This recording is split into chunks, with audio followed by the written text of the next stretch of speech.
And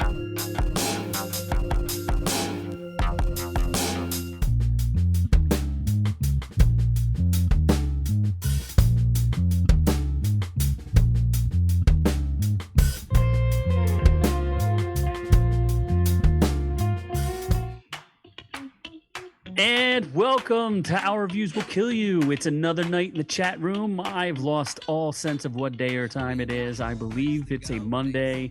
Who knows what the date is? We're all trapped here. And I am the man that you may know as Z.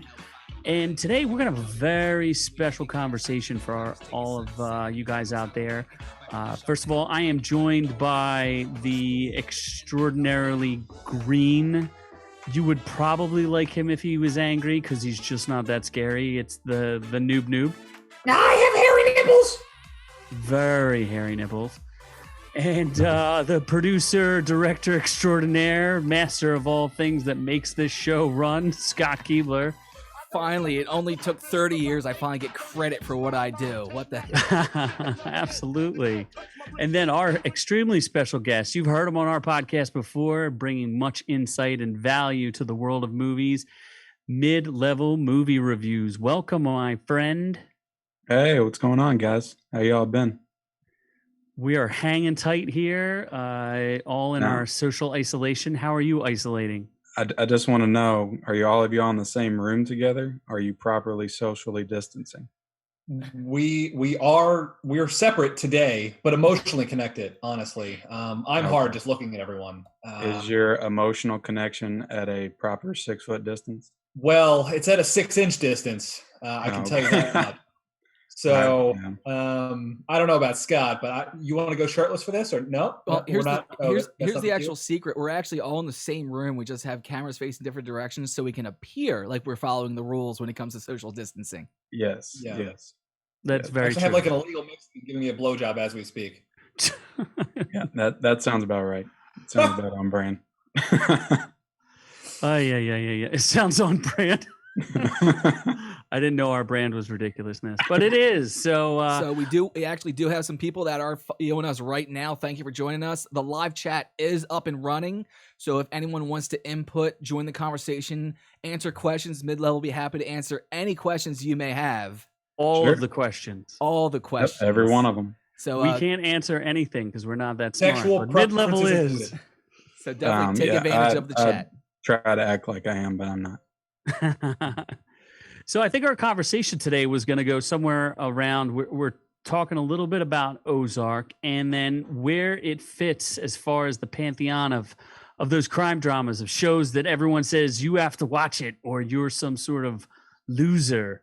So I guess we could start off by talking a little bit about Ozark. Season 3 did just drop. We're not going to spoil anything because a handful of us haven't actually watched it. The failures. I know Noob finished it, and he's a big fan. I am. It's fantastic. I also got through season 3 as well. It ended amazingly. Season 4 has not been officially released yet, but we are expecting Netflix to go ahead and pick that up. Yeah. I would say it's probably the best show, one of the best shows on Netflix. I'm sure it's just rated as highly as House of Cards, and I think it's going in a better trajectory, if you ask me. What do you think about that, mid-level? Yeah, I would say, it's funny because I watched the first couple episodes when this first came out, and I fell off of it for whatever reason. I don't feel like it started to really gain popularity until this season, though, is when I really started hearing the buzz. I don't know. Was it extremely popular for season 1 and 2? Not entirely. Like the ratings weren't that great. The tomato meters was like 70 for 1, 76 for 2. Season 3 is 97%. So it definitely gained traction season 3. So I just heard an overwhelmingly large amount of buzz for this season. So that's why I kind of returned to it. And I was like trying to see what all the fuss was about. And my wife and I, we kind of plowed through the first 2 seasons in like a week and a half. And it's fantastic. And we're about 3 episodes into season 3. So we haven't finished that just yet. But yeah, I mean, it's a fantastic show. And it's getting to that point where I'm having the same feelings I felt when I watched Breaking Bad a few years ago. So it's pretty awesome. Yeah, that's kind of where I feel it sits for me too. It's about time people started putting it in the conversation with those other shows because, for the longest time it was The Wire and it was Breaking Bad, shows that you must watch to be a real TV connoisseur. And Yeah. I think that this show is creeping in there. It's got the first two seasons are absolutely, in my mind, very stellar, well directed, and it's amazing because it's starting. It showed me at least how Jason Bateman he's a great director and a great actor, and just the mood that he sets with it, and just I underestimated him for sure, and now seeing this, and then also seeing what he did a little bit with The Outsider. The guy's trajectory is going to be huge. I mean, he's a real talented powerhouse, I think, in Hollywood. He's turning into not just a great actor, but I mean, he's a great director. I mean, he directed a lot of the episodes of Outsider and this. I'm pretty sure. And I don't know if you all ever seen the kind of dark comedy Bad Words that he did a few years ago. It's about like a spelling bee, and it's real like kind of raunchy and foul mouth, and it has kids in it and stuff, so it makes it funny. Oh, was that a movie or was that a TV show? It was a movie. It came out, I think it came out maybe 2016, 2017, somewhere around there. Yeah, I think I saw that. Yeah, that was a really good movie. It was a really kind of fun, dark comedy. But yeah, I mean, he's a great director as well as actor. I mean, I've always been a fan of Jason Bateman ever since, Arrested Development and his role in Dodgeball as that kind of side announcer guy who's hilarious in that. He's just done a lot of good stuff over the years, and I'm glad to see him kind of evolving as an actor with this show. And the rumor mill has it that he's also set up to do a remake of the movie Clue from 1985. That was updated. That was updated September of last year. So no more word on that. But that's also according to IMDb. Like there was a recent update about Clue recently.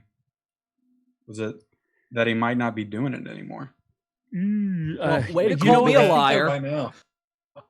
I think I did hear something about that he might have stepped away from it because he stepped away from it because he wanted to, I guess, focus more on Ozark and some other stuff he's doing. I'm not sure. I feel like that came up recently though.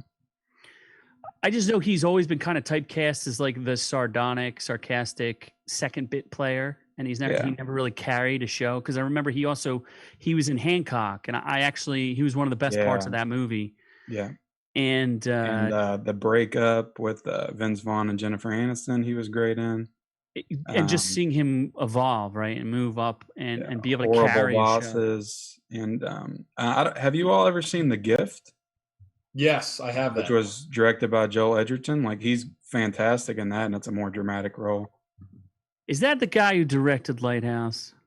Oh my God! No, that's Eggers. That's Robert Eggers. No, Joel Edgerton did. He did The Gift, and he also did Boy Erased from a couple of years ago. He was in the movie Warrior, where he beat Tom Hardy in a fight somehow. Oh God! I just watched that movie for the first time like 2 months ago. And it was a great movie. Loved it. It was fantastic. It was like completely bullshit though. Bullshit. And I will update. It's official. Jason Bateman is no longer with Clue because of Ozark, but Ryan Reynolds is. Huh? Yeah, that was the news. Yeah, I remember. You just gonna replace I remember now. No, I'm surprised. But as far as the show, have you actually seen The Wire? I heard you say you're a big fan of Breaking Bad, but how about The Wire? No, I actually haven't seen The Wire yet. It's something I've been wanting to watch for a long time. I just haven't got around to it. HBO Unlocked has it. Yeah. You don't watch The Wire because you hate people from Baltimore. Yeah, that is true. Oh my God! So like crabs, all retarded. You got crabs once in like your teen years. You're like, fuck Baltimore. They got too many crabs. Oh my God! The funny thing is, I was actually I lived in Maryland until I was 5, so I'm from that area. We were so close. I wasn't born yet, probably though. Probably not. I'm 55 years old, so you guys. You don't look 20s. A day over 30. God, that goatee just brings out the years and youthfulness in your chin. Yeah, this is as far as it goes. I've been growing this for 3 months. After looking at that, something else is growing much longer than that. Exactly. Dude, you're so goofy. Jeez. I feel like, are we not mentioning House in the pantheon of crime dramas? House is not a crime drama. Well, hear me out now. So House was a drama, correct? We're all there, right? We'll give you that much. Yes. Now follow with me here. House did drugs illegally, and which is a crime. So that would make it a crime he had drama. A prescription for those drugs? But he abused it. That's illegal. You can't abuse prescription drugs. Who says who? I don't know. The SPCA, that's for animals. Probably that doesn't make sense. But who knows? I don't know. I feel like it's in. Didn't Trump say that once or something? Well, you're saying it that he said it, so it must be true. Exactly. I don't lie. That's just not a thing Noob does. That's not fake news at all. No. Why do you have like? What are you thinking? 21 Jump Street? You want to put there in the pantheon of crime dramas with Johnny Depp or Channing Tatum? How about the one from? Wasn't he in both? So he was in both actually. He wasn't in the sequel, 22 Jump Street. Yes. Yeah, I think Johnny Depp gets shot in the remake or something. I don't know. Something happens. Miami Vice, maybe. It's no, not serious though. Well, that's the funny. These are the top rated shows. The one thing I'll say about The Wire, just as if you watch the first episode, it's not very good. It's like the pilot is a little iffy. You have to get past the pilot and then really dig into it. And it's crazy because the show came out, I don't know, 20 years ago, but some of the repercussions from the show that they pointed out, because it was written by an actual crime writer from Baltimore, some of the characters were like fictionalized. You're starting to see the fallout of some of the stuff that they were doing back then and some of the stuff that happened in real life. So I think that's kind of cool. Projected some things that happened politically. Yeah, that is pretty cool. So you should watch it. I need to watch it. It's one of those shows I'll get on, HBO, the streaming service or whatever, and I'll kind of hover over it and I'm like, should I start The Wire tonight? It just seems like such a time investment though. I don't know if I'm ready to go through 5-6 seasons. What does it have? Yeah, but it was like the new modern of like only 8 episodes per season. So it's not like if you tried to watch House, what's that? 24 episodes for 10 seasons is like 240 hours of your life. That's a huge investment. Yeah. Well, right now it's just not the really a huge nature of investment. kind of what we do as far as we have to stay current and keep up with all the shit that's coming out just on a regular basis. Nothing news coming out, so we've been dipping back into the time vault and just cherry picking stuff and being like, "Hey, you should watch this. It was good back in the day, and it's still good now." Yeah, I've been doing that too. So yeah, I mean, I should watch The Wire. You're right. I feel like this is another big debate between the crime dramas of Breaking Bad and Ozark, and Scott's going to love this one too. Which woman would you rather punch in the face and beat domestically, specifically? Would it be Wendy Bird or would it be Skylar? I'm a little torn. I'd hit them both, honestly, because the more the merrier. But is this something that maybe I'll have a greater opinion of at the end of season 3 of Ozark? Because I have the full character arc of Skylar. Skylar's just like an idiot. Wendy's a bit of a bitch. Like you just want to punch her in the throat. I feel like Wendy was Ozark's answer to all the hate that Skylar got on Breaking Bad, because I'm slowly starting to realize that she's. Well, I mean, I'm not trying to spoil anything, but she's very capable on her own. Yeah, in the beginning, you feel like it's Jason Bateman that's turning into the Walter White of the show, and then it's starting to turn the other direction. That's all I'll say. That's fair. But I still hate them nonetheless. Like they're two different like active characters, but they're hateable nonetheless. The only thing I would say is I would be a little afraid to punch Wendy Bird. I mean, did you see the video when she likes to be punished? Yeah. What video? Noob? The sex video where she's getting the dick. Oh, yeah, that video. Brings me back to my mother. It is funny though, because if you look at these characters, and as good as the show is, and as much as you love these characters, these are all reprehensible people. There's every time you think there's something redeeming about a character, they go ahead and just squash that all together. I don't think there's ever been a show where if anyone died, I'd be like, they had it coming. Did you ever watch Breaking Bad, Scott? I did not, so I can't compare. Yeah, What? I didn't get into it. I just never That's got into crazy Breaking talk. Bad. Sorry. Scott doesn't like about, things that are good. What about Darlene? Would you punch her in the face? Oh, she's the best. She's a little spitfire. I love that character. Yeah, I'm trying she's to remember. great. I'm trying to remember The Who's what whole Darlene? show, I she mean, is is. just full of great characters. I mean, you got, in particular, I mean, great female characters. I mean, I feel like that show kind of excels in that, and I haven't really heard anybody talking about that really. No, because that's the way things should be, where it's just natural and you don't actually think Yeah. about it unless you're to break Exactly. it down. As That's what I was opposed just to going to say as well. It's enforced. nice to not have them, promoted as a female-centric show. The female version of Breaking Bad. I'm waiting for that. You know that's coming. The female version of The Wire. Yeah. Yeah. What was that movie that bombed real hard? It was the crime drama with the three Female women. Ghostbusters? No, it was like that. Melissa McCarthy was in Charlie's that too. Angels? The Kitchen. Is that what it was called? Oh, yeah. I didn't even yeah. see that. Yeah, nobody did. And I see everything.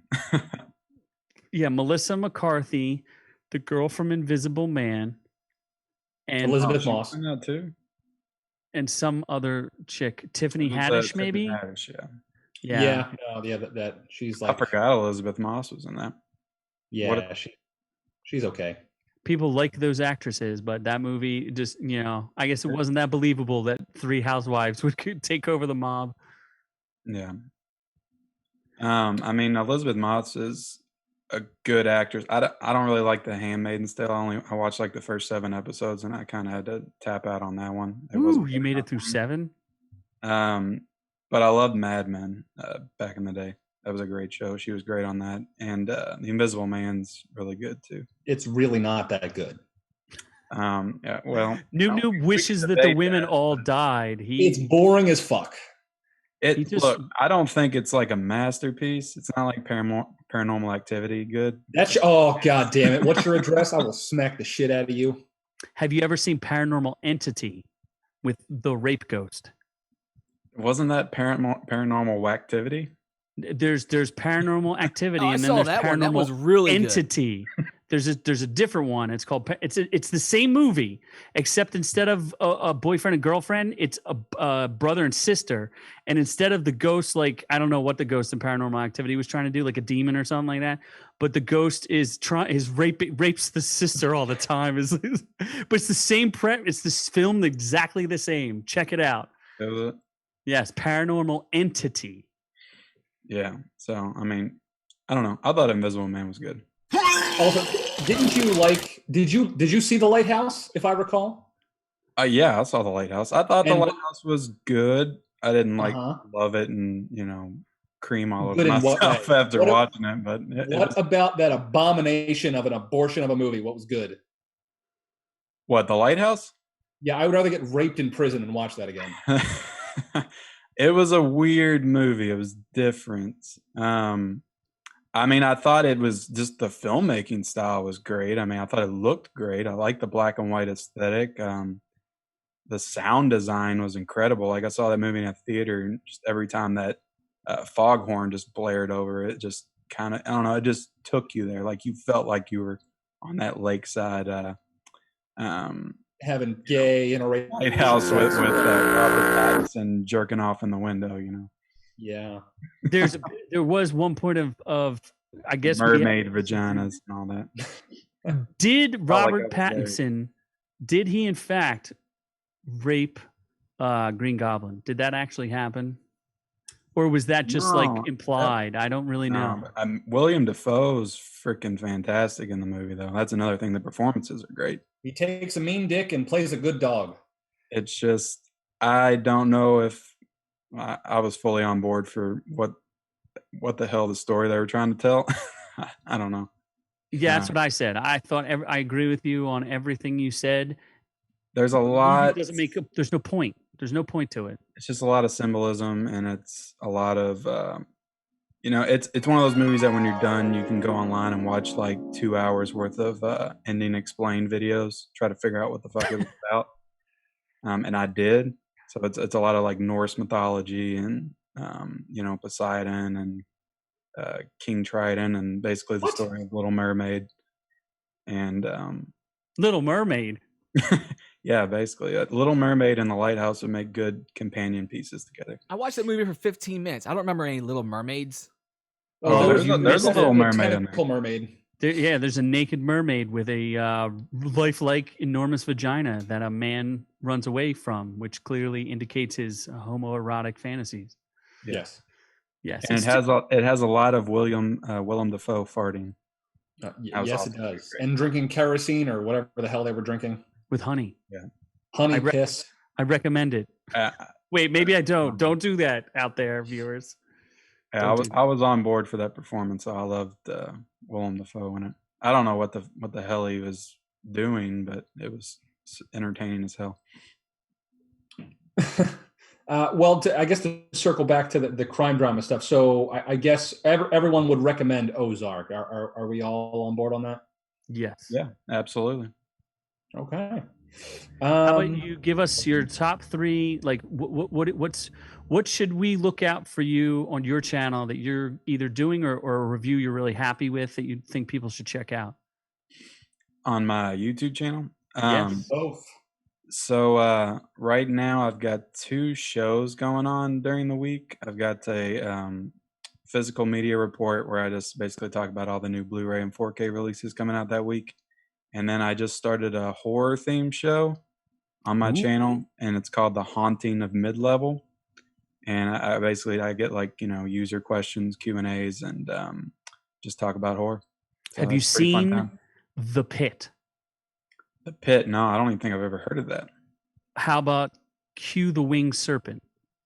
Nope, never heard of that. David Carradine. Okay, you need to talk to a horror expert here, my friend. Well, no, there's a lot of 80s horror that I think is way underappreciated and underlooked. I still do kind of collect it. So, but that's awesome. You have a haunting horror show. That's really cool. Yeah. What is your YouTube? Is your YouTube channel the same as your Instagram handle? So I've got Mid-Level Media as my YouTube channel, and I also have a Mid-Level Media on Instagram. It's basically just where I promote like physical media stuff. And then I have my Mid-Level Movie Reviews, which is my main page, and that's where I review movies and do all that fun stuff. And so, of course, for our viewers, your Instagram has been scrolling across the screen, as well as your YouTube page as well. Awesome. And I also got a weekly podcast with my buddy at Ultra HD Geek called Levels of Geek, where we talk about, just movies and stuff. You stole our ideas and you're like, oh, I'm on a podcast. Let's make one of my own. Bitch. Yes, exactly. That's exactly right. We should, look, the more content that's out there, the better, right? Yeah, you guys. Oh, wait, hold on. Wait a second. We have you live. We can finally put this to bed. This has been a hot topic for years, ever since you first came on the show. A couple of years ago, right? We've noticed mid-level. May I call you mid? And then hashtag level. We've noticed when you first came on the show, your accent was a little bit more of a southern drawl there. Yeah. Now, you sound more of like a white Carl. What's with that? Why don't you explain? Is it because of your Georgia peaches? What is the reasoning for making yourself more white, other than you're racist, obviously? So explain. You have the floor. What the fuck is a white Carl? I don't know. It's like a hot Carl, but with less mess. There's no explanation. I have no idea. The first podcast I did with you all, I was like in my car in the parking lot of my gym. Because I had to leave my house because I didn't want to get interrupted. And now since then I've finished my basement and I have my own office down here and stuff. So maybe I don't know. Maybe the nervousness of the situation being on my first podcast brought out the southern drawl in me. I'm not sure. I do like that you have a nice background setup. You have all your movies set up behind you. I like that somebody actually took thought into what's behind them. Because exactly. you can see that some of us did not. I mean, I've been collecting all these movies and shit for 3 years. I might as well put them to use. I have some stuff. 3 years? That's just 3 years worth. Wow, noob, you got to step up. Sweet Christ! Man. Yeah, 3 years ago I sold all my DVDs at a thrift store, and I was like going to go all digital, and then I got back into collecting. And Is your job hiring? Because whatever you're doing makes more than I do. So, yeah, we're always hiring. Noob can only afford a drawing of a bike. Yeah. And lots of alcohol because I had 2 drinks already, so I'm a little snozzled. Oh, damn. If I'd known y'all were drinking, I would have brought me down something. Every podcast we see me drink. I thought that was like our thing. Like if we're podcasting and we're drinking, that's just kind of like You'll have to let me repartee know or next whatever it's time. called. Yeah. Send me the code and the alcohol invitation too. For sure. Well, I think I guess that's all our time for today. Does that sound? Anybody else have anything they want to bring up before we close it down? As we were talking about earlier, there still is no word on Ozark season 4. They are saying that with the pandemic going on, there will most likely be a delay if it does return. Georgia's film market is going to be one of the slowest things to return when that state does open things back up. Awesome. Well, check out our main man from Mid-Level Movie Reviews. As you can see across the scroll, you can reach out to him through all those things if you have any direct questions. Feel free to ask him. Keep bugging him to watch The Pit because I highly recommend it. It's one of those wacky 80s horror movies that's crazy and fun. Yeah, if it's 80s, I'm watching it, so I might watch it tonight. So I guess from all of us here at OrkU to all of y'all at home, stay safe and we love ya. Mahalo.